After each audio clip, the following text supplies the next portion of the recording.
We made this. Engage. I'm Captain Jean-Luc Picard of the Federation Starship Enterprise. Michael Burnham, pleased to meet you. What we leave behind is not as important as how we've lived. We will continue exploring, discovering new worlds, new civilizations. That is the United Federation of Planets. That is Starfleet. Make it so.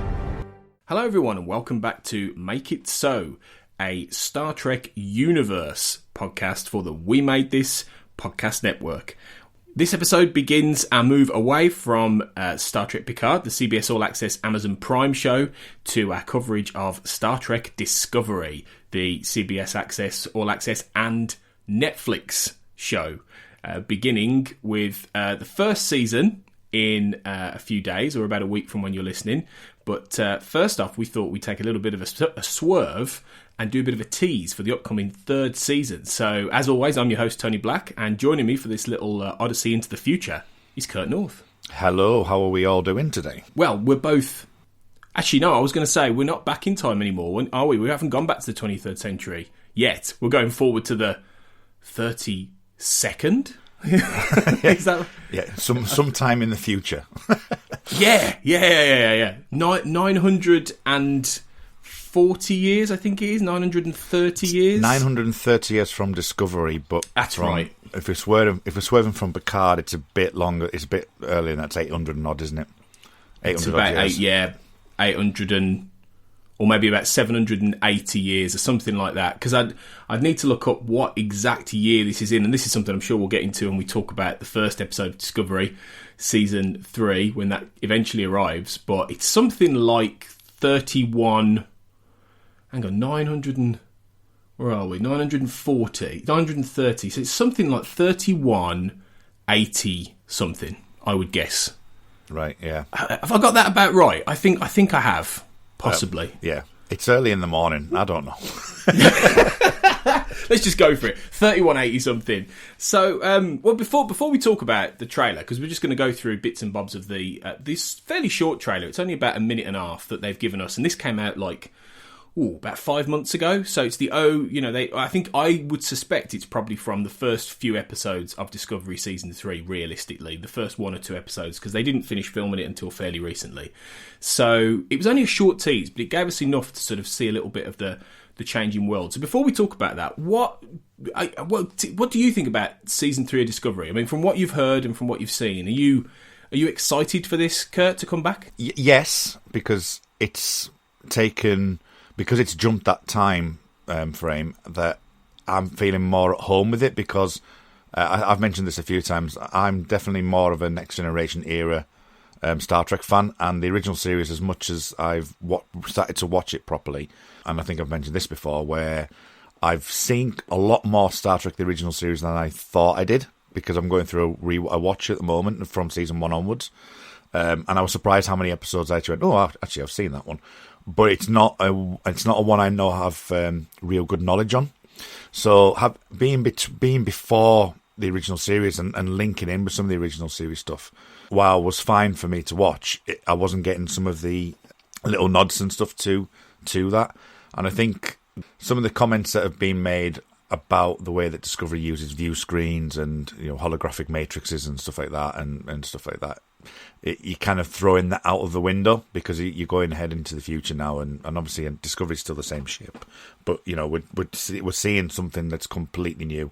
It's completely new to Trek, because it's that far in advance of the future that you're not having to wonder what's going on. There's only been I don't even know where these fall in, but things like the episodes in Voyager, for example, where people come in, or who was Daniels in Enterprise, where there was the temporal time war and things.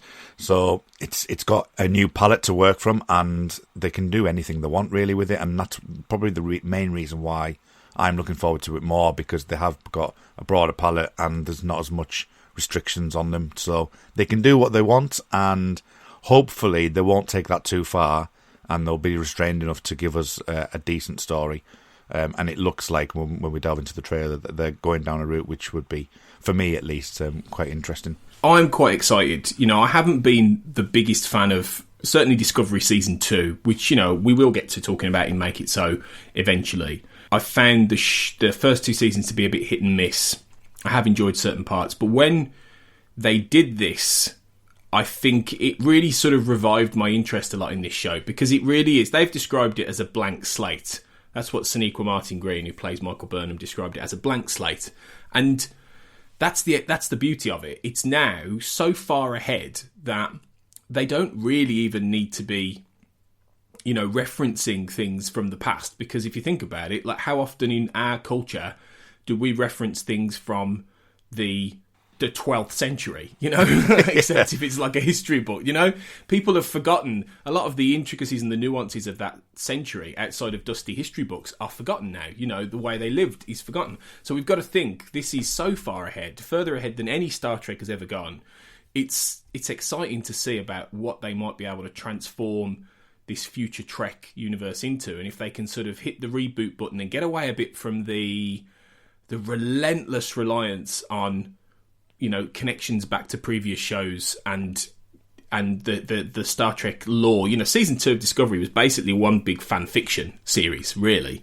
And I've got nothing against fan fiction. It's partly my bread and butter and I love it to bits. But, Star Trek should be trying new things. And I think I'm hopeful that Discovery's just got carte blanche now to go, you know what, we can do what we like. Let's really go for it and tell some really exciting stories. So, yeah, I think it's certainly, this trailer certainly, before we talk about the intricacies, what did you think about this trailer? This trailer certainly seems to have a different vibe to it, doesn't it?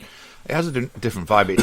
It feels, it's not you mentioned about potentially being 3 episodes or whatever. We don't know this, but about what they've filmed. They went to Iceland to film the first part, and you can tell, to the grand landscape that they've done. It's the tone is lighter. It's not as dark as the past 2 seasons, because they've been quite dark blues and kind of like grungy in some ways. Whereas this trailer seems to be using the kind of Icelandic cloudy sky, grey blue, which is just bringing a bit more life into the show. I think from what I've seen, and the palette, the color schemes seem to be a bit more, not necessarily vibrant, but brighter, a little bit more contrast, and I think that's given us more of a feel. There's more greys in there and things like that as well. So I think they're definitely looking to change the vibe and the look of it. I mean, they're going 930 years in the future. They have to do something to do with that. So yeah, it does feel like that, like they're trying to make adjustments where needed and not be as dark. Yeah, I mean that's something I think they've talked about. Michelle Paradise, who's now become showrunner this season, I think has talked about how it will be a bit more optimistic. It will be a bit more adventure based than season 2, which did have some of that. It did have all the stuff with Pike and the Enterprise was nice, and it was quite fun, and it did have elements of adventure in it, but it did at times get really dark. The first 2 seasons did, so it would be nice to see a little bit of that return for Discovery in this new paradigm. They've got the scope to be able to do it, but it obviously it's going to have to do that balance. It's not going to be like Star Trek of old, but at the same time it does have the opportunity to tell slightly different stories. So it's whether or not this trailer sort of reflects that. Let's pick through it. Let's talk a little bit about what we see in this trailer. So it kind of begins with the idea that I think that Burnham is separate from the crew, because I suppose when at the end of Such Sweet Sorrow Part 2, she was the one who, after all the stuff with control and the Red Angel signals and all these kind of things, she was the one who went forward first to plant the final signal, and then planted one just before that for Discovery to follow. So then when they disappear through that time vortex and go forward in time, Burnham's not on the ship with Discovery. So this, to me, she's crashed on like a rocky world. It looks like she's maybe in a shuttle on her own for quite a few periods of time, because there seems to be a time lapse between different periods. I think she's on her own for maybe at most the first episode or the first few episodes. Yeah. It's interesting as well that I've currently got it on a loop, just to remind myself. It's been a long time. It's literally on my screen at the moment. and I think you can always get clues with Michael's hairstyle. So the first part of this, you see the different hairstyles over the course of the year, but then there's also parts of these episodes where you see her during the action scenes where she's still got the short hair.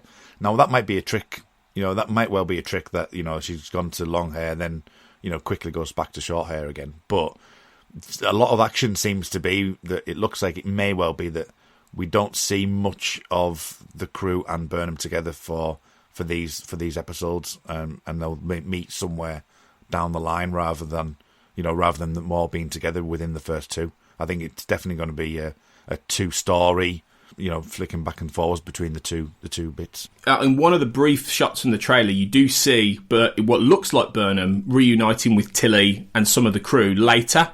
It does look like she gets back to them, but whether or not that's early in the season, or my suspicion is that it will be the first one or two episodes where she is separated and has to, whether it's we see her on her, whether they do like the Westworld thing where you have one character one week and one character another, and they flip between the two, and they do the first episode's Burnham on her own, second episode's Discovery, and then they get them back together. We'll have to see, but it's the sort of style I could imagine them employing, maybe. And it also reminds everybody, I think, that Michael Burnham is the protagonist, because this is something that they've been fairly consistent with, I think, throughout. It's got a fairly decent ensemble, and Pike took a lot of the screen time in season 2 when he came in, as did Spock and characters like that. But it was still Michael Burnham's story. She ended up being the Red Angel. She was the she the Red Angel? Her mum was the Red Angel, and then she built the Red Angel suit. That's it. She built the Red Angel suit, right? So they sort of both Red Angel. She did go around the Times, didn't she? I think, did she not? I don't know. I haven't seen season 2 for a while. Yeah, she was definitely at some point, I think, the Red Angel. When we go through it again, we'll remember a bit more clearly. But so it's always been her as the focus point, right from the very beginning of the series, through the show. So I think it makes sense to sort of root it in Burnham's journey in this future, and then it be about how the Discovery crew interact with that. I think that does make sense, I think, for the show and for the character, really. One thing I wanted to mention is it's interesting how they have a lifting up from beneath the soil and beneath the ground. I don't know if that's kind of inferring that it's a rebirth to the show and potentially a theme that might well play through the whole series as well. That's how I saw it. I mean, we'll get to the flag in a bit, but that's how I connected the two with the trailer. Is that the soil and the flag being linked? Yeah. That's a good theory. That I like that. It makes a lot of sense. That it's almost rising from the ashes. And I think what's clear in this trailer is that Burnham won't necessarily be entirely on her own, because she's with another character. She's with the character played by David Ajala, who's not named in the trailer, but his character name is apparently Cleveland Booker, known as Book. And he seems to be connected to the Federation character. The character played by, I think, Adil Hussain, who's quite a mainstream Bollywood actor. He was in films such as Life of Pi. And David Ajala is a good British character actor. He was in things like Adulthood and Kidulthood with Noel Clarke. Another Star Trek alum, but earlier on, briefly. So they've roped in some good actors here, and they seem to be connected. Hussain seems like he is the Federation president or some kind of Federation leader in a future where it's been described that the Federation does exist, but as Paradise has said, it's going through a bit of a rough patch. And we only see when presumably Book takes Burnham to the Federation base where Hussain's character is, we see the flag come down and it's only six stars on there. It seems far more of a reduced United Federation of Planets flag.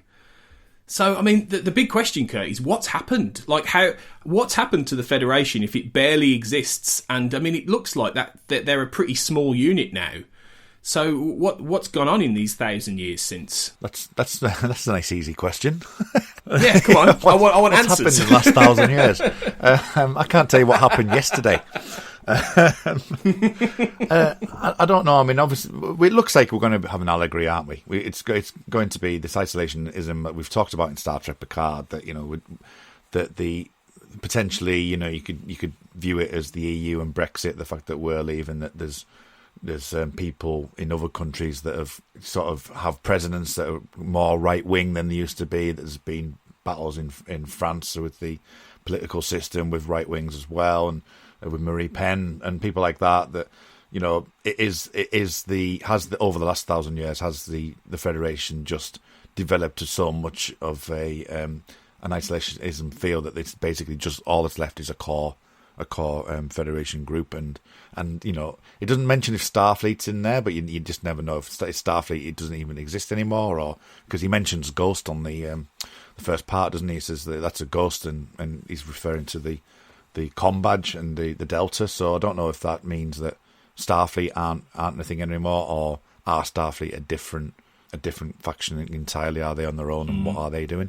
That's the way I see it anyway. That's a great question, actually. One I hadn't considered. Yeah, is Starfleet even around anymore? Because to be honest, if you take Starfleet away, then it looks like, from what we've seen, it looks like it might be a bit of an unruly galaxy at this point, and it looks like the Federation isn't as structured and sort of in control of this kind of galaxy in its sort of new soft sort of peaceful way than it used to be. And could it be that if Starfleet is gone, like he says, Book says to Burnham, well, yeah, that symbol's a ghost, you're like and if Starfleet isn't there sort of keeping the peace, being that kind of humanitarian aid, as well as exploring and things like that, has the Federation just shrunk to a very core group of be isolationist or just depowered worlds because of maybe an isolationist sort of bent over the centuries, that they've just become more and more inward, and they've sort of just shrunk as a result. Worlds have seceded from the Federation. They've gone their own way. They haven't wanted to,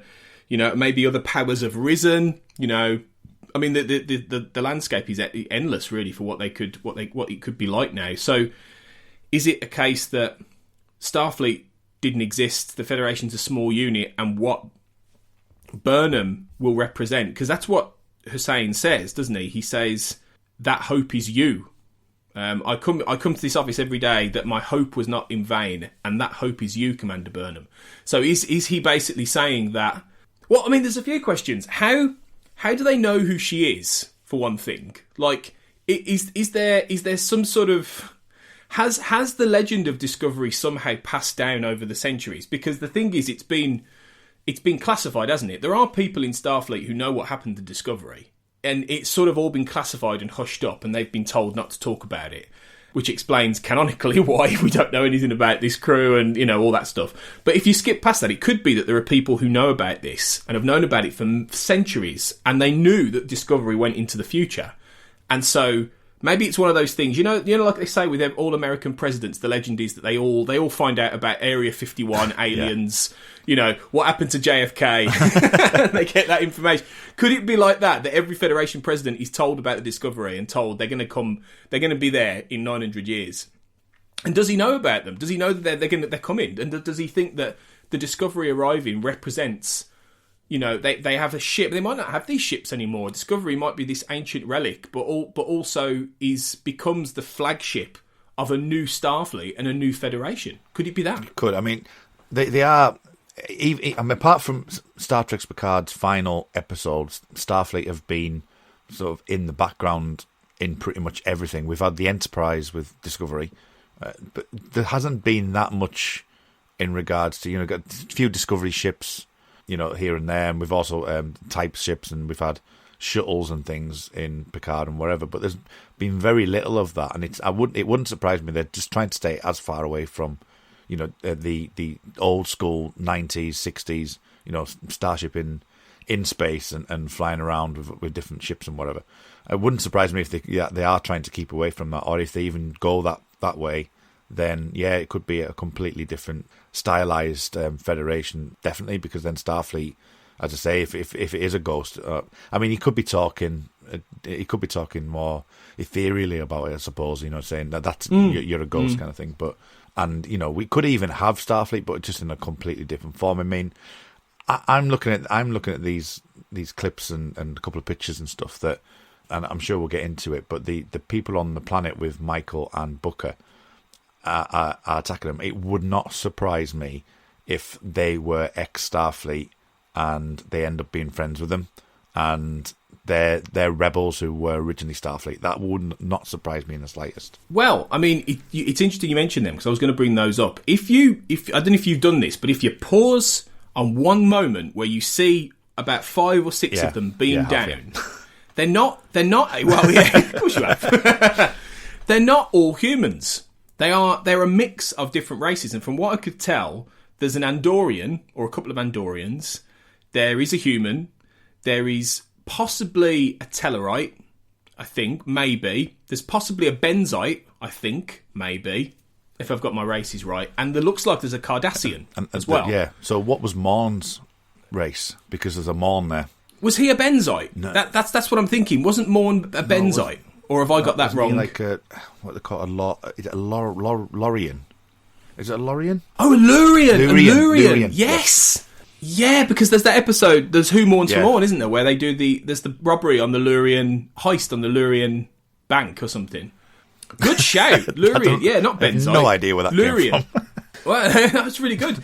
Because, and that's a bit of a deep Star Trek cut there, isn't it? Throwing a Lurian in there, which is really interesting. And I think the other one's a Tellarite, but I might be wrong. But it would make sense, because if they are all Starfleet, you know, if your theory's correct and they're former Starfleet, or there's some sort of Federation connected, all of those races, aside from the Cardassians, were in Starfleet in the 24th century. And let's face it, given what happened to Cardassia, it doesn't seem a stretch to me that they end up part of the Federation one day. You know, in the 25th century, it sort of makes sense that Garak or whoever was leading them after DS9 would steadily take them away from being, because they weren't any kind of power anymore. They were destroyed victims of a Holocaust.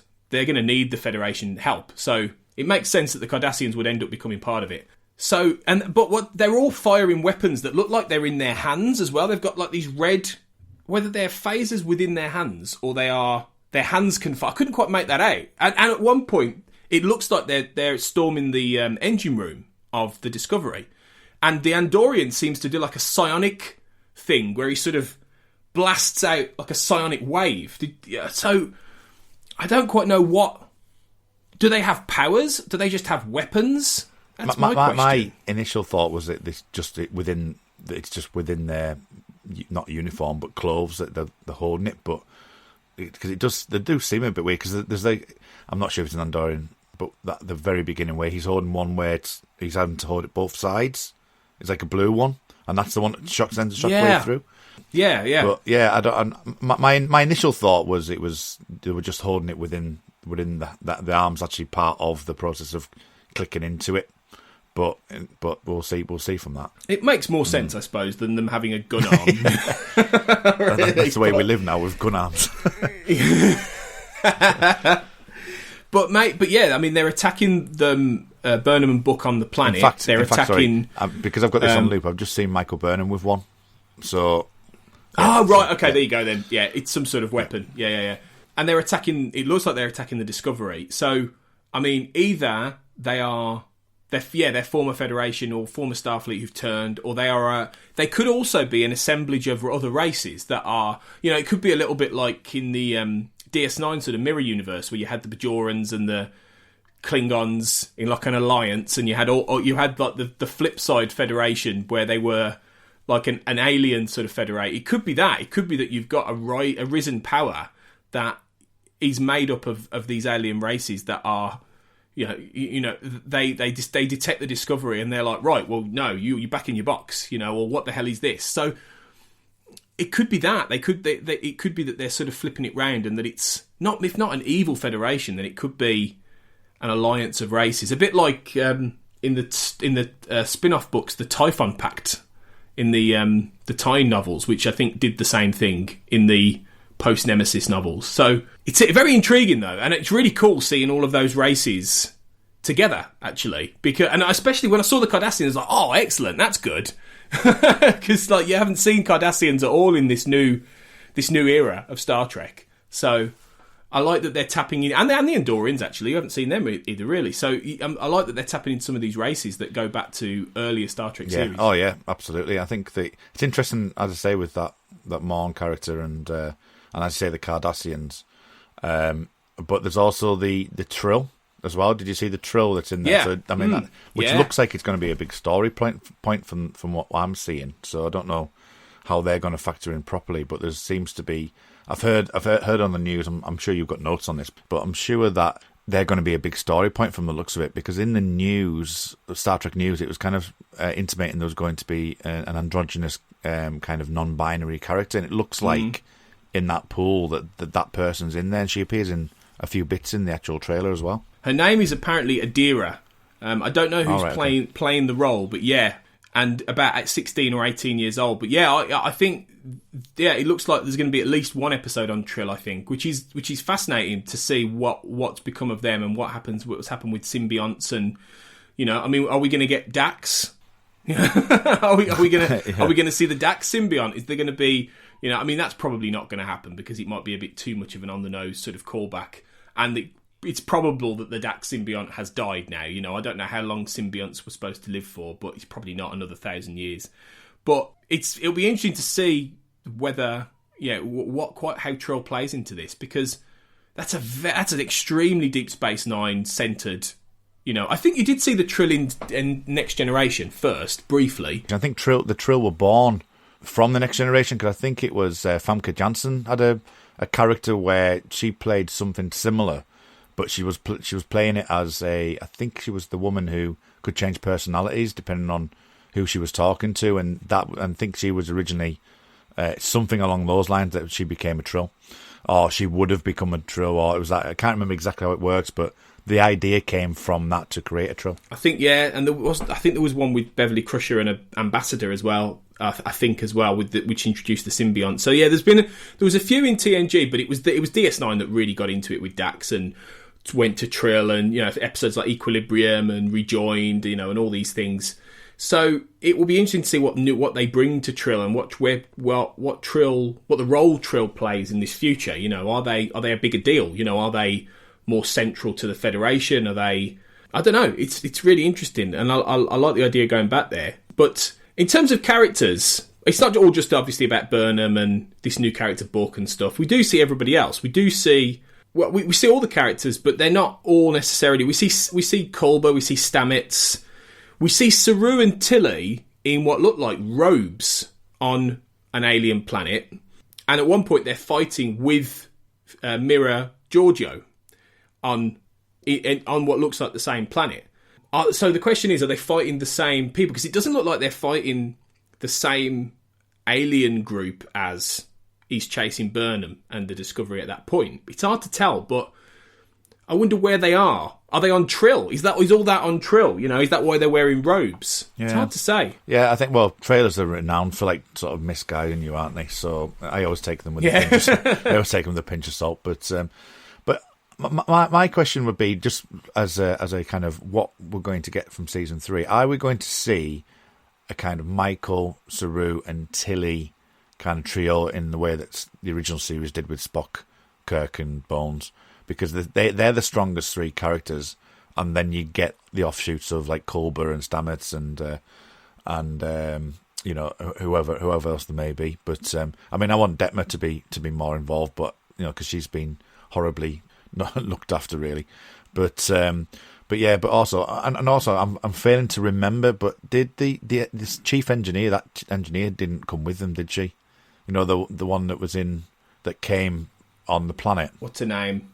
I know you mean. Yeah, I can't remember her name. Yeah, but I don't know what happened to her. But I've got this feeling that it's going to be Saru, Tilly, and Michael as the main 3, and then they might have offshoots of different things with different people. That's the way I perceive it, anyway. Yeah, that makes sense. Saru as captain, I think, which would make a level of sense. Burnham as his first officer, and then if it works in that way, because I mean, it seems to suggest that Saru would end up being captain. It feels like that's the right choice, and I still think ultimately this is a story about Michael Burnham becoming a leader. again, really. I feel like that's been what it is from day one. You know, she starts as a mutineer. She starts as someone who was almost a captain, and then she has to work her way back to being that person again. And I feel like that's... I mean, Discovery apparently it's been renewed for a 4th season. There's rumours it's been renewed through a 5th as well, I think, although that might just be rumours, but it's definitely got a 4th season, I think. So it could run for 5 years at least. And I think by the time we get to the end of the show, Burnham will be in that position, I think, whether it's on the Discovery or however. I feel like that's part of her story. So, but no, I think it could be. They're a nice triumvirate there, because they're all very different personalities. And you're right, Star Trek is always works really well when you centre around 3 strong characters. And every show is trying to recapture that sense of Kirk, Spock and McCoy, in a way. So it would be cool to see that, really. I keep wondering about what some of these other characters will do. I keep wondering how they're going to work it with Giorgio, because the rumour is that she's getting a spin-off series around Section 31 and that Michelle Yeoh will frontline that. But she's 900 years into the future. Is that show going to take place in the future? Is it almost going to be a spin-off where she starts a new Section 31 in 2030, whatever, 2130 something, 2180 something, I don't know. 31, I can't even get my numbers right. 3180 something. I mean, it's hard to say, really, unless she goes back in time herself. I mean, you could sort of do anything with her in a way, because she's such an outlier. But yeah, I'm just interested to see how they use all these characters, what position they're going to be in, what their storylines are. But it does seem like there's going to be some level of quest element. You know, at the end, Hussein's president says, "Where will you go?" and Burnham says, wherever the answers are. So it sounds like there's some level of quest again, and there's some mission that the Discovery's going to have to go on, or Burnham's going to have to go on. So that's very intriguing. There's nothing really massively suggestive there as to what that is. But I mean, it's exciting. We just don't know what really the series is going to entail. It doesn't give you any solid, this is what the plot is. It's just possible elements. And it really could go anywhere. I mean, as well, there's rumours that we might see the character played by Aldous Hodge in Calypso, the Short Treks episode written by Michael Chabon that was set in the future, wasn't it? It was with the discovery that had been abandoned, which is still a mystery that he's still there. But they might explain. It could be that the discovery is... I don't know. I don't know how that works, really. But... I'm not even going to speculate. I've got a feeling that was written before they decided to go into the future, because there was the second half of season 2 was thrown into chaos, wasn't it? So I've got a feeling they may have side swerved into that, but because I'm not even sure that the years would match.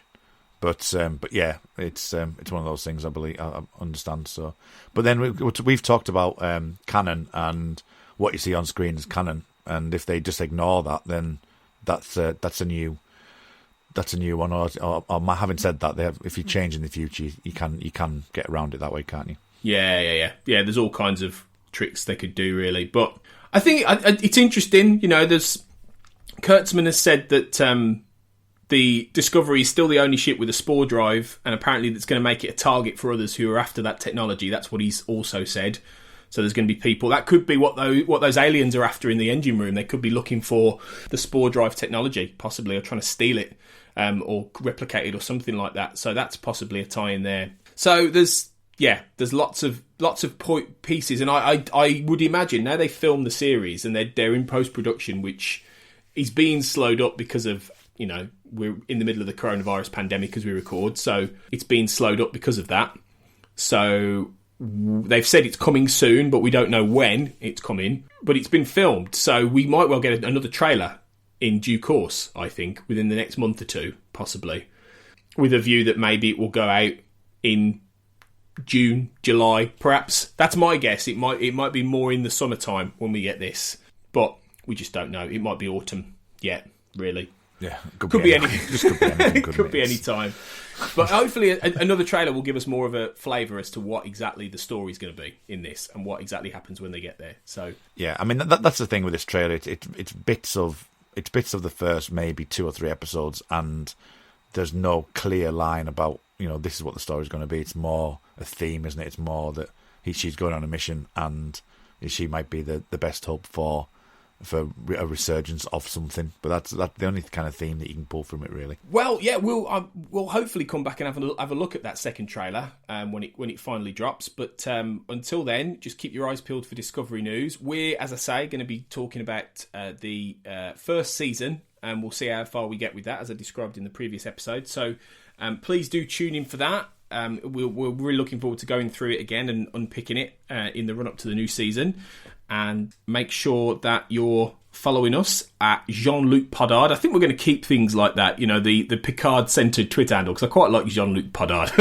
So I think we should keep that, even though we have technically changed our name now and we're a Star Trek universe podcast as opposed to just a Star Trek Picard podcast. But yeah, if you please keep the reviews on Apple Podcasts coming. Anyone who manages to do that, it's really, really useful to us. And check out our network, We Made This, which we're part of, at We Made This Pod on Twitter, and WeMadeThisPod.com, where you'll find lots of other shows, and we'll give you a little trailer as a teaser for what else you can find on that network in a minute. But yeah, we'll be back soon, Kurt, to talk about Discovery. So until then, we will.